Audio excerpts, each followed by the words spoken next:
Is debt beating you down? You need discipline. You need the Debt Ninja. If you've been caught in a financial trap and need to be set free, then you need the Debt Ninja. Want to stop those harassing collection calls, start saving thousands in interest and fees, and get out of debt fast? Then you need to call the Debt Ninja. The Debt Ninja will find the best companies across the country that will help you consolidate all your bills into one easy payment, reduce your payments by 30 to 50%, and get you out of debt fast. If you have unsecured debt of $10,000 or more, such as credit cards, loans, or medical bills, call the Debt Ninja for a free 15-minute consultation. Call 800-826-1246. 800-826-1246. That's 800-826-1246. Call today. The Debt Ninja. Individuals and businesses with tax problems, listen carefully. Do you feel like you're losing control over your finances? If you owe over $10,000 in back taxes or have unfiled tax returns, we can help you take back control. The IRS is the largest and most aggressive collection agency in the world, and they can seize your bank account, garnish your paycheck, close your business, and file criminal charges. Take control of your tax problems now by calling the experts at Tax Mediation Services and take advantage of the Fresh Start program and new laws that may allow us to negotiate a settlement for the lowest amount possible. Our team of tax attorneys and enrolled agents can stop collections and get you protected so you can take control of your financial future. Tax Mediation Services is accredited by the Better Business Bureau. Call now for a free case review and a price protection guaranteed quote. Call Tax Mediation Services now at 800-610-9050. That's 800-610-9050. 800-610-9050. All writers are prone to becoming so attached to our characters and stories that we struggle to see why a passage may not be working. It takes another set of eyes to help us nurture our writing to full maturity. At Black Wolf Editorial Services, we strive to enable writers to develop and grow, shaping stories into masterpieces that can stand the test of time. Editing services are provided for all genres and all age categories. Services range from critiques of the short story through to the line edits of the full-length novel and copy editing for those preparing for publication.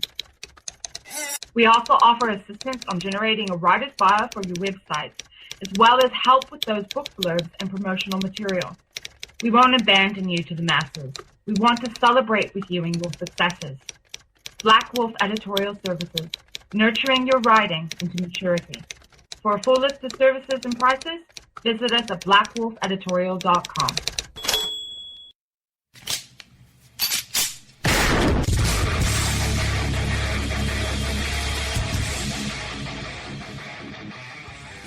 This is Slickery Trigger for Rebel Road Tactical. With proper care and feeding, your pistol will be ready when you need it. There to save your life. Shouldn't your gear be that good? Whether you need a holster for comfortable everyday carry or a tough-as-nails holster for your next training course, Rebel Road Tactical has what you need. Check us out on the web at rebelroadtactical.com.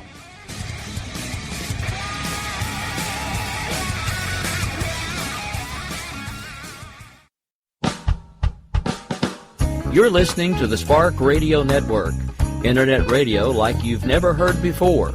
Innovation, creativity, and imagination are all said to begin with a spark. So fasten your seatbelt and take the ride of your life and listen for the spark. The leader in talk radio on the internet, right here on K98Talk.com.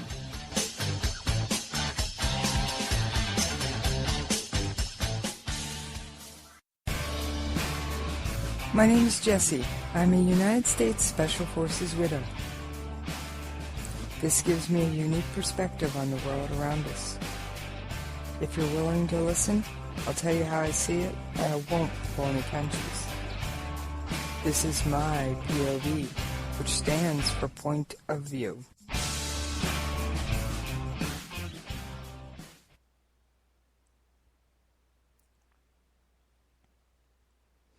All right, this is Jessie. I am so happy to be back with you guys. Yeah, I kind of took Monday off without saying anything to anybody. I had broadcast 7 days straight. Because I was breaking in with breaking news, and unfortunately there was a lot of it I felt the need to cover. So I kind of skipped yesterday, and I do apologize, but please, please, please remember, your host is human. And your host does try and have a life off air, although some days that is harder to do than other days. All right, as always, I have a bunch of stuff I want to get through. Why does that always seem to be the case?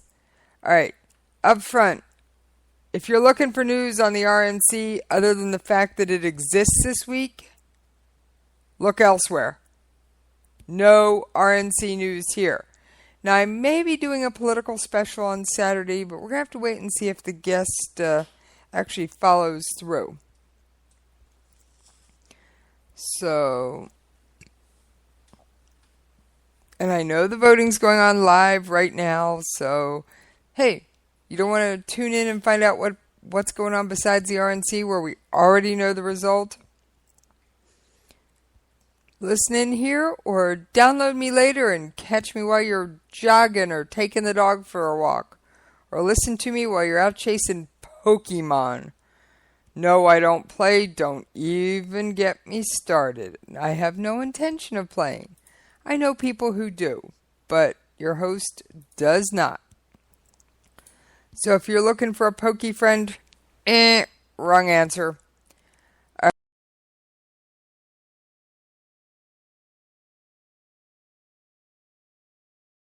Another cop shot in the line of duty. I hate to say this. I am getting tired of saying those words on air. I'm getting tired of reading them. Now, we don't know if this was an ambush. We don't know anything. You know, it's a very fluid situation. However, the cop has passed away. Now, the most recent audio I have does not say that the cop has passed, but he has.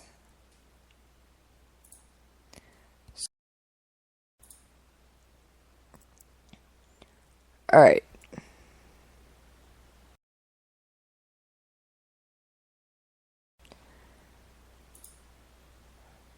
Now, I'm working on pulling up the police officer's story. I apologize. I've got so many things on my board today. The Turkish government is rounding up its enemies, good grief. not just the soldiers who attempted to seize power, that is playing but in my also background. judges and prosecutors. Turkey's democratically elected president, Recep Tayyip Erdogan, attended funerals yesterday for those killed in the failed coup, vowing to destroy what he called the virus that caused it. These mourners demand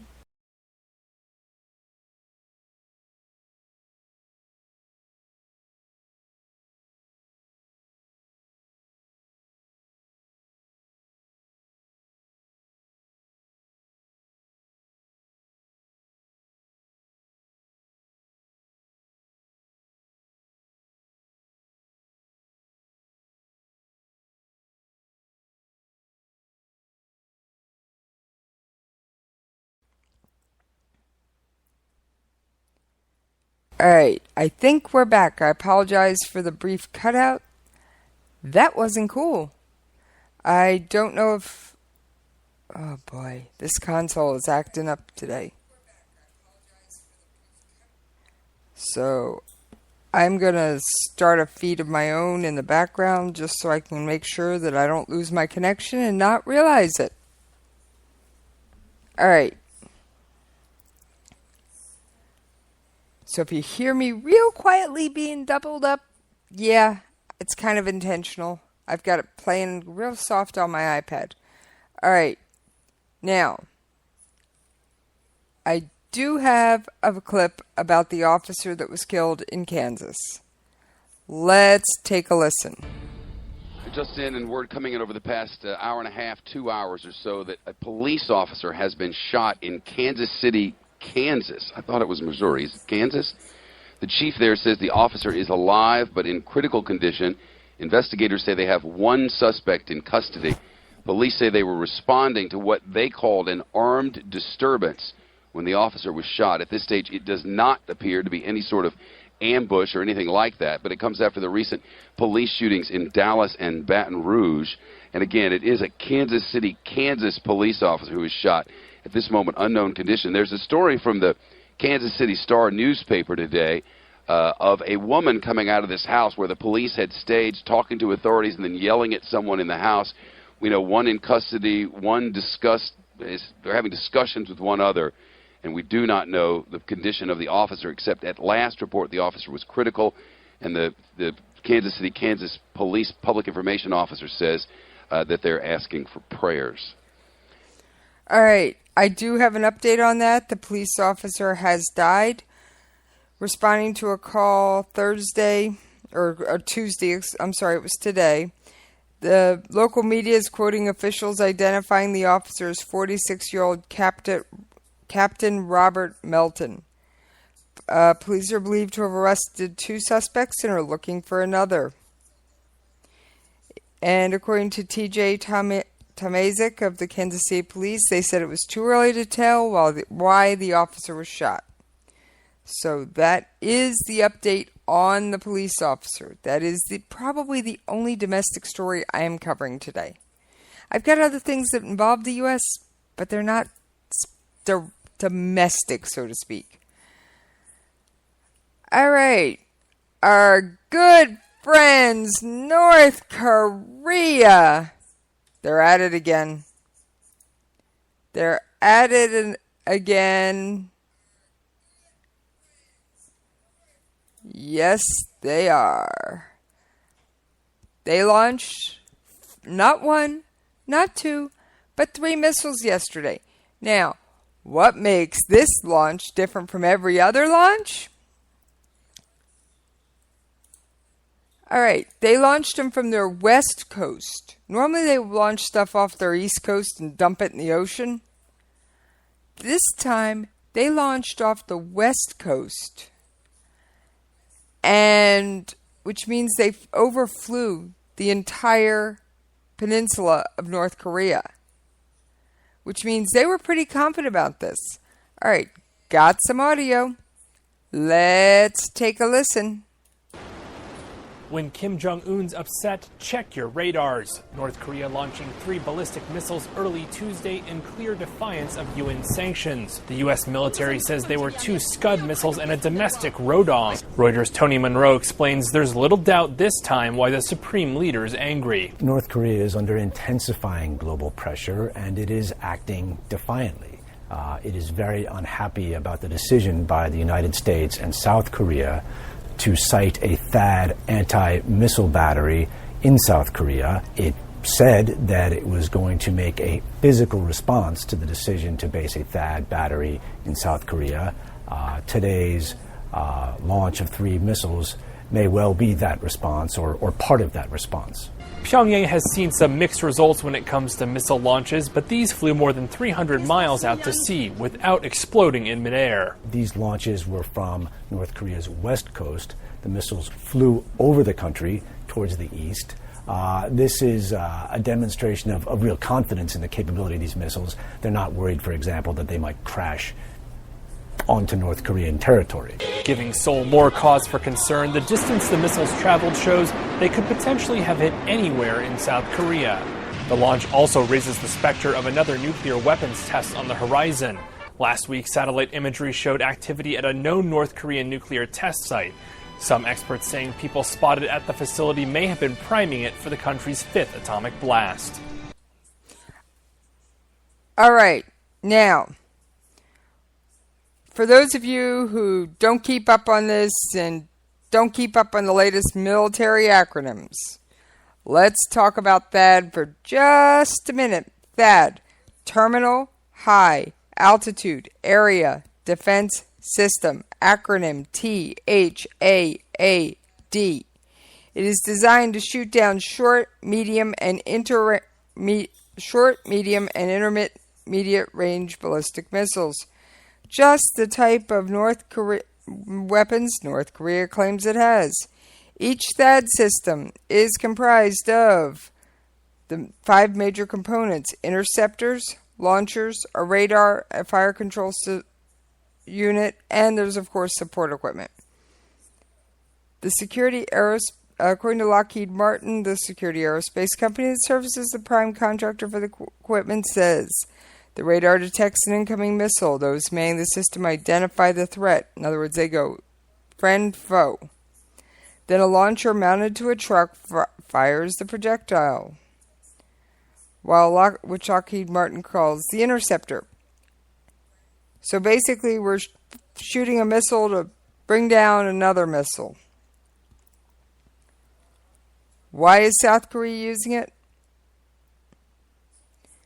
Because that is safer, especially if we're dealing with nuclear missiles, because there's no warhead on it.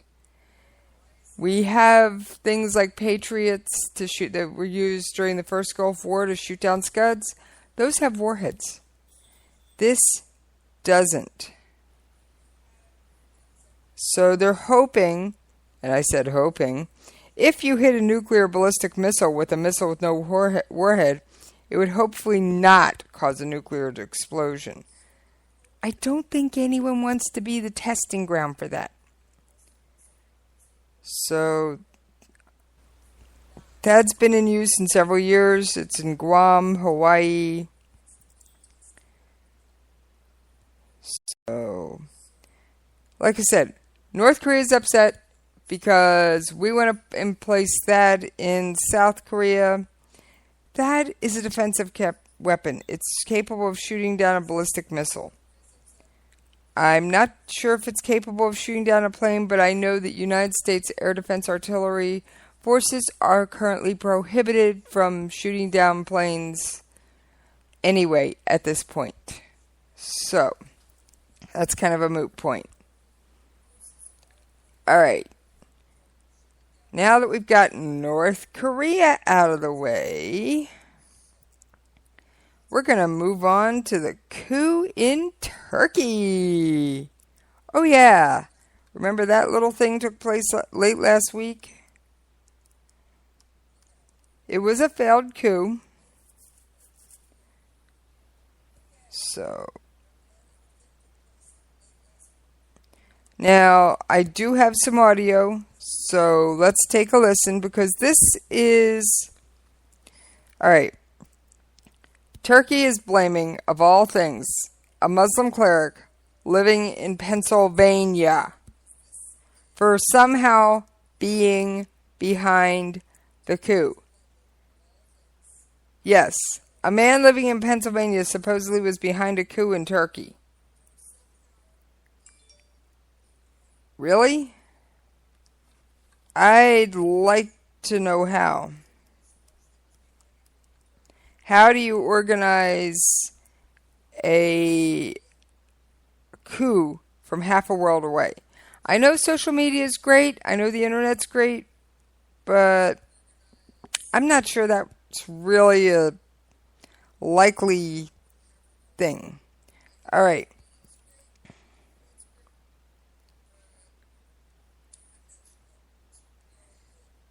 Alright, so let's take a look. This guy has been exiled. He,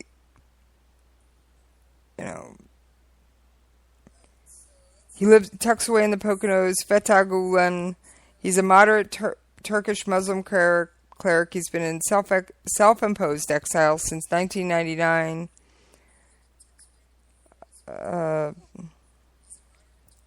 He's supposed to be in ill health,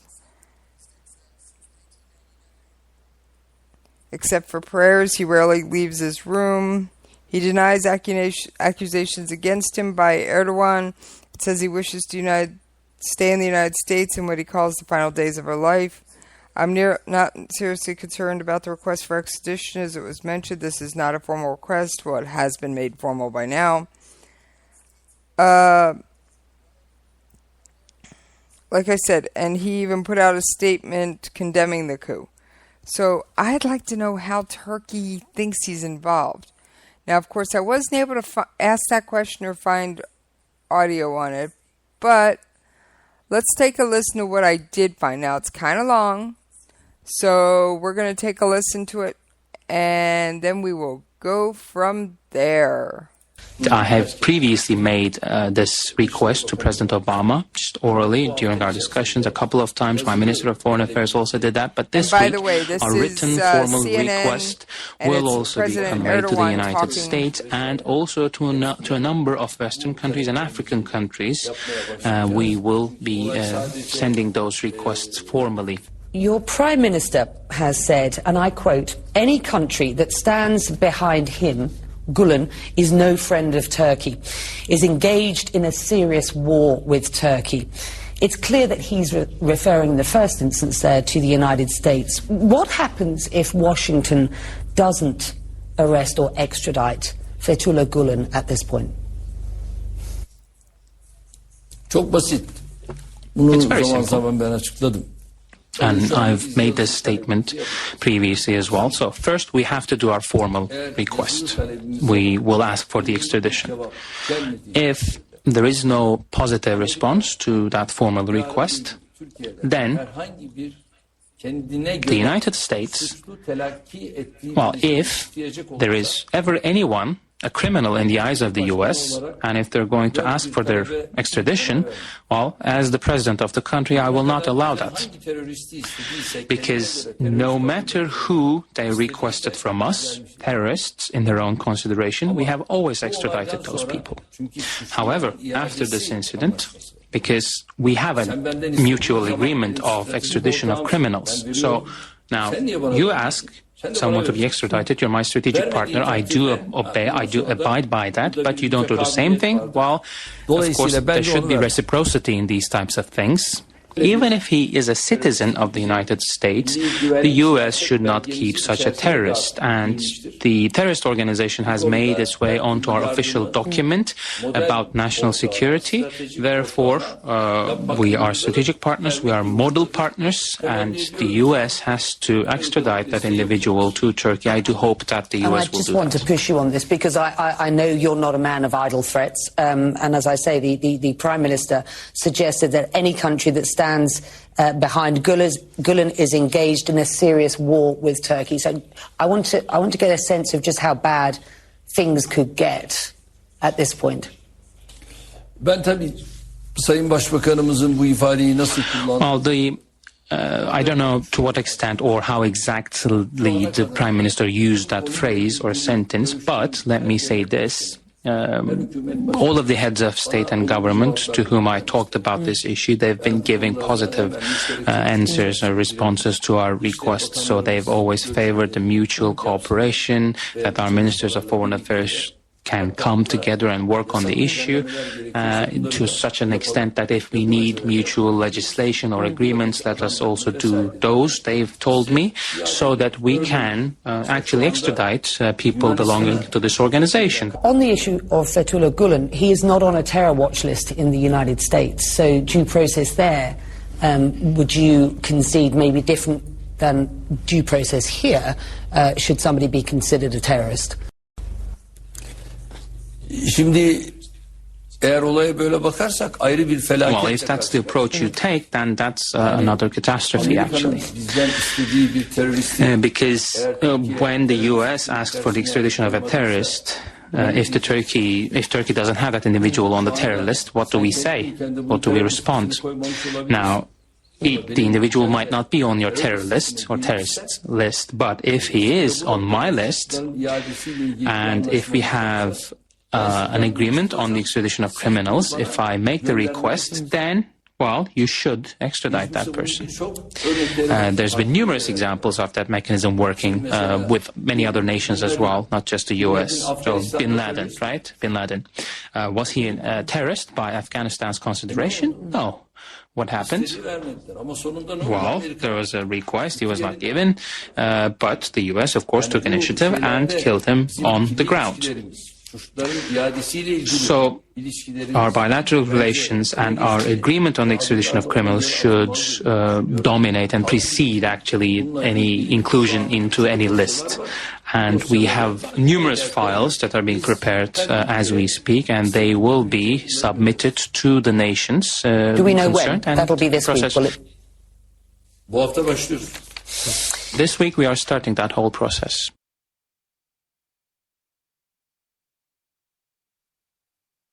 All right, so Turkey is submitting the paperwork because it is an actual paperwork process. Come on, does anything in any government function without paperwork? So they are actually filling out the papers and requesting the extradition of a cleric from who's living in Pennsylvania. Now, like I said, I don't get how this guy could have been part of the coup. I don't know, and I'm going to keep an eye on this and watch and see how this one plays out, because it's got my attention. How can Turkey claim a man living half a world away in Pennsylvania can start a coup in Turkey? I'm scratching my head on that one. I mean, now, there is one more story I want to bring up with Turkey. And let me see if I've got it pulled up or if I closed it when I was trying to kill that unexpected audio. Alright, the Turkish government on Tuesday escalated its wide-ranging crackdown against people it claims to have been plotters. Officials have fired tens of thousands of public employees across the country. The Ministry of Education fired 15,200 people. The Interior Ministry, 8,777. And Turkey's Board of Higher Education requested the resignation of 1,577 deans, which is the same as dismissing them. Oh yeah, mass firings. Absolutely mass firings. So, now, there's also a call in Turkey to bring back the death penalty in Turkey. Oh yeah, they don't have the death penalty, but there has been a call to bring it back. So, I don't know how, and now the EU is saying, you do that, you can't come in. Because they are trying to get into the EU as well. They are part of NATO. They're trying to get into the EU. States in the European Union have the death penalty. Now, it's been a while since Turkey has actually executed anyone, but there are calls to resume the practice. And I am looking for the exact numbers for you. All right. Give me one moment to pull it up. So, and I'm guessing with the Middle Eastern, being a Middle Eastern country, it would either be hanging, decapitation, or firing squad. None of those are fun. So, alright, here's the actual story. Turkish President Erdogan says he supports reinstating the death penalty if the people demand it after the military's failed coup last week. Outside Israel, chanted for capital punishment to return after it was outlawed in 2004 in a bid to become part of the European Union. Today, is there no capital punishment in America, in Russia, in China, in countries around the world? Erdogan asked his supporters. Only in European countries is there no capital punishment. That's not completely accurate, but mostly it's European Union countries. Turkey's parliament plans to discuss re-implementation of the death penalty on Wednesday. Several thousand police officers, military personnel, and judges have been suspended or arrested since the attempted coup. Air Force Commander Öztürk, one of the alleged ringleaders of the attempt, attempted coup appeared in court on Monday. The general, bearing several recent injuries, denied being involved in the uprising. But state-run Anadolu news agency reported Öztürk told the interrogators he acted with intention to stage a coup. Öztürk, commander of the Air Force until August 2015, and 26 senior officers were charged with treason. Turkey's not messing around with this. So I'm just sitting here going, okay, he's arrested over 6,000 people. Probably got their eyes on more. If they all get sentenced to death, that could almost be a crime against humanity or genocide. I'm not exactly sure.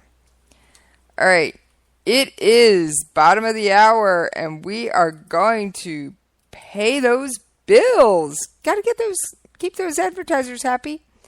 All right, I will see you back here in just a bit.